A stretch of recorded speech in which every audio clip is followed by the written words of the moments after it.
It's Dave with RAZOR Broadheads, and what we'd like to do today is to address by far the number one question that we get on the website every year, and that is, how do you sharpen these things?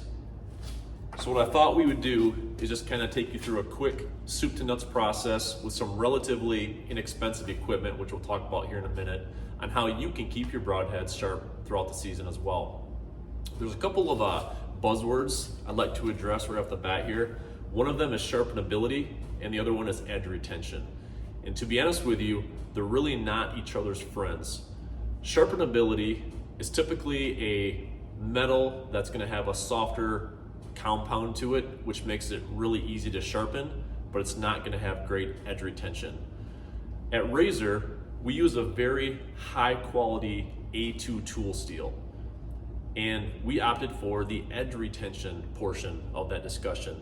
We know that broadheads obviously don't get sharper as they pass through an animal, so we wanted to maintain as much edge retention as possible. The downside of edge retention is it takes a little extra elbow grease on the front end to maintain it. So there are a lot of ways you can sharpen broadheads, and honestly, as long as you follow some few basic principles, they'll all work. I'm sure you've all used sandpaper before. It works great. You can use diamond stones. They make land skis. There's these jigs you can buy that set your bevel for you, and you can just go back and forth. They all work. Because of the fact that it does take a little extra elbow grease, which we've discussed, a good belt sander like this just speeds that process up a little bit. I think I picked this up from Harbor Freight for like 60 bucks. It's a 1x30 belt sander. I've got a 400 grit belt on here. You can pick up a whole pack of belts off Amazon for like $20. So again, it's very inexpensive.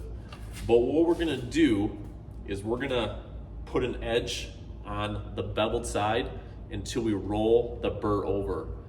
Once we feel the burr on the back side and you feel it with your fingernail, we're gonna roll it back over to the front, and then we're gonna come back to the front and just quickly remove that burr. And then we'll go on to the next step. And I'm gonna grab my safety glasses here. You can use a marker if you wanna put this on here so you can see the portion you're removing. I've just done this enough times, and honestly, you can see the shine on here from the belt sander. You'll know exactly where you've done it, but if you feel more comfortable using a marker to mark the edge, you can do that.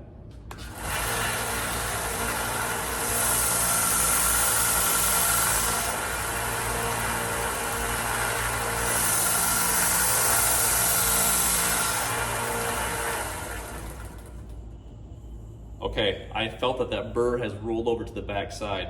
So I'm gonna turn the broadhead around, I'm gonna come to the back side, and we're gonna roll it back over to the front.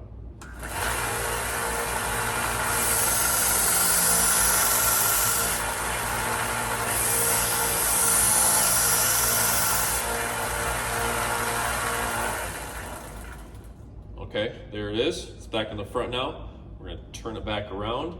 Probably just one pass to remove that burr.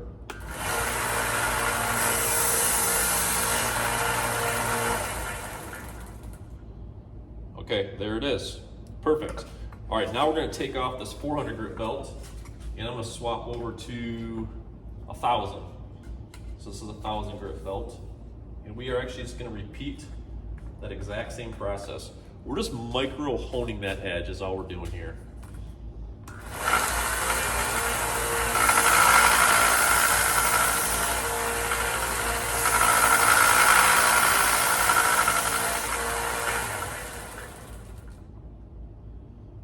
Okay, so that burr has now rolled over to the backside again.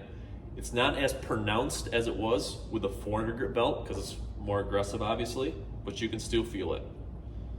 So now we'll turn it around, and we're gonna now roll it again back over to the front.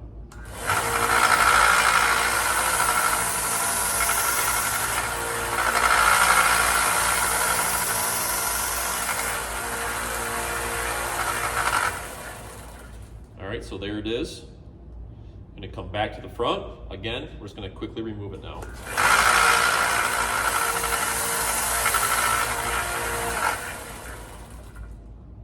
All right, good.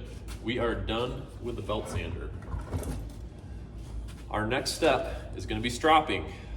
And just like sharpening, there are a lot of different ways you can strop. Leather is very popular. They actually make stropping belts you can use for the belt sander. That works fine. I'm actually just going to use cardboard. This is just an old Amazon box, I think.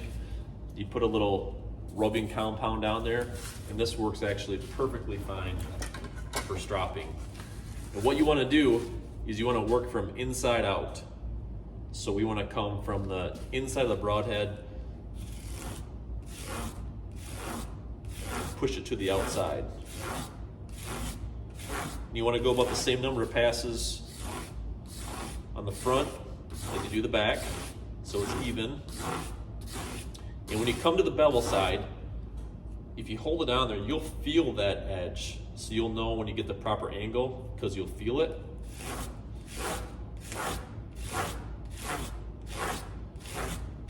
Come to the back side.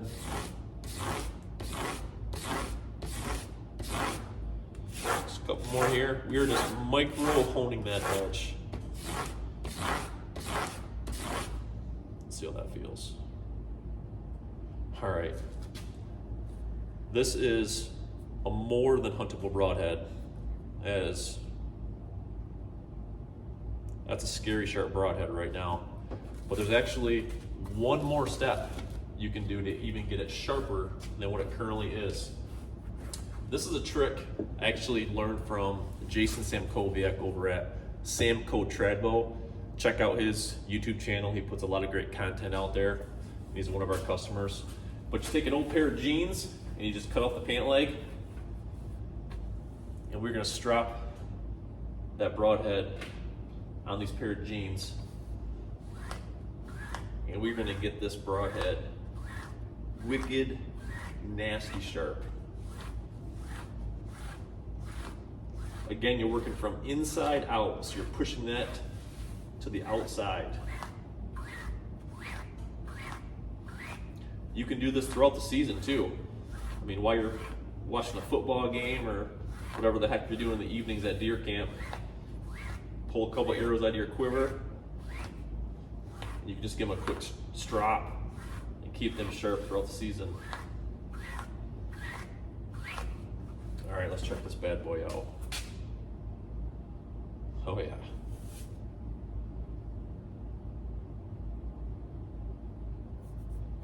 I don't know if you can see that. Arm shaven sharp. And again, for sake of time, we just did the one side. Obviously you need to duplicate it on both edges there, but you get the idea. So if you've got a great sharpening process, stick with it. But if you're looking for something new and easy to try that's relatively inexpensive with your razors, give this process a try. Hope that helps you out, and good luck this fall.